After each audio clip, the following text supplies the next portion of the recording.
ভাগলপুর গ্রামে একটি পরিবার বসবাস করত।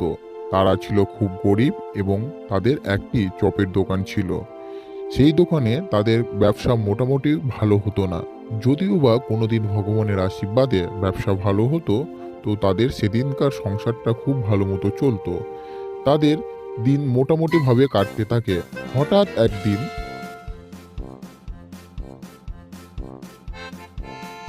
কই গো, বেলা যে অনেক হয়ে গেল। উত্তমকে তো এখনো দেখছি না। কোথায় উত্তম? দোকানেও তো যেতে হবে গো।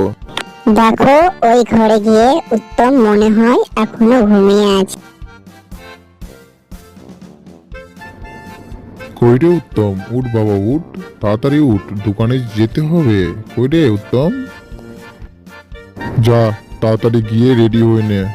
কই রে উত্তম, তাড়াতাড়ি চ বাবা, বেলা তো অনেক হলো, দোকানটা যে খুলতে হবে রে।